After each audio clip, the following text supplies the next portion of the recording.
Halo, perkenalkan nama saya Fadel Muhammad Taib dengan NIM 28025036114.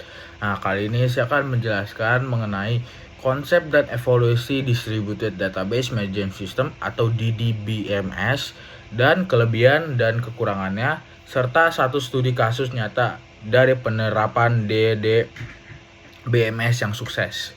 Nah, yang pertama, apa sih itu DDBMS? Nah, DDBMS atau Distributed Database Management System adalah sistem database di mana data tidak disimpan di satu server pusat tetapi tersebar di beberapa lokasi yang saling terhubung melalui jaringan. Setiap lokasi disebut site dan tiap site bisa pertama menyimpan data, mengelola transaksi, serta memproses query secara mandiri namun tetap bekerja sebagai satu kesatuan database. Nah, setelah itu ada tujuan data DDBMS. Nah, yang pertama, data tersedia dekat dengan pengguna, mempercepat akses, meningkatkan keandalan, mengurangi beban server pusat, dan terakhir memungkinkan sistem berskala besar. Nah, evolusi dari DDBMS itu pertama itu ada di era 1970-an. Konsep awalnya database pada masa itu bersifat terpusat.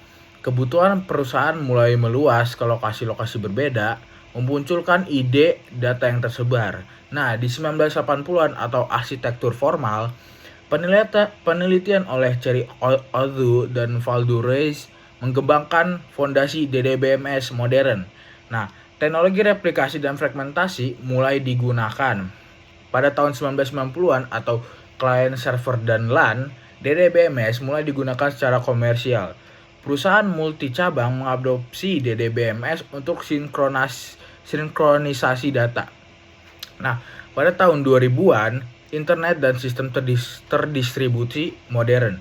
Pertama, muncul arsitektur baru atau peer-to-peer atau P2P, federated database, database warehouse terdistribusi. 2010 sampai sekarang, cloud dan big data, hadirnya sistem seperti Google Spanner, Amazon Aurora, Cassandra, MongoDB Shader Cluster berfokus pada high availability, global replication, low latency, dan elastic scalability. Yang segmen kedua itu ada kekurangan dari DDBMS. Kekurangan dan kelebihannya. Nah, yang pertama kita akan membahas mengenai kelebihannya dulu. Kelebihan yang pertama itu availability-nya lebih tinggi. Jika satu server down, site lain pun tetap akan berjalan. Sistem lebih tahan terhadap kegagalan. Yang kedua, ada kinerja lebih cepat. Data diletakkan dekat dengan lokasi pengguna. Query lokal berjalan lebih cepat. Terus ada skalabilitas mudah.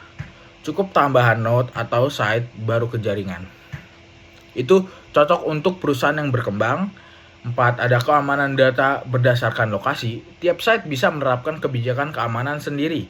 Yang kelima, ada beban kerja terbagi.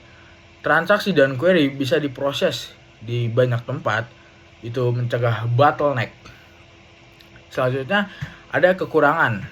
Nah, yang pertama itu ada kompleksitas tinggi. Itu menjaga konsisten antar site sulit. Kedua, query optimizer lebih rumit.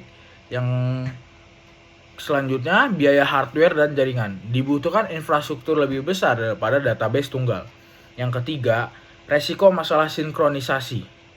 Khususnya pada replication lag atau conflict update. Yang keempat, keamanan lebih menantang. Lebih banyak titik yang harus diamankan. Yang kelima, kinerja query global bisa lambat. Jika query harus menggabungkan data dari banyak site, itu memastikan bandwidth dan waktu. Selanjutnya, itu ada studi kasusnya. Studi kasusnya itu menurut dari soal yang saya baca, Google Spanner adalah salah satu contoh paling sukses dari distributed database manajemen sistem yang digunakan pada skala global. Nah, permasalahannya, masalah yang ingin diselesaikan oleh Google ini, Google memiliki pengguna di seluruh dunia.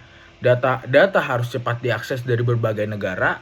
Database harus pertama tetap konsisten, tetap aktif 24/7 atau seminggu online terus, toleran terhadap bencana alam, mampu memproses jutaan transaksi per detik. Nah, database tradisional tidak dapat mengimbangi kebutuhan ini. Nah, bagaimana Google Spanner bekerja? Pertama, dia menggunakan data fragmentation atau shading.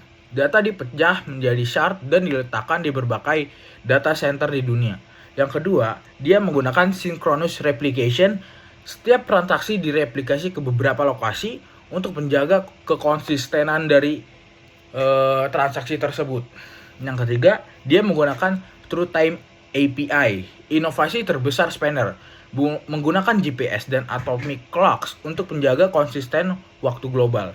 Ini memungkinkan strong konsistensi walaupun node berada di benua berbeda. Keberhasilan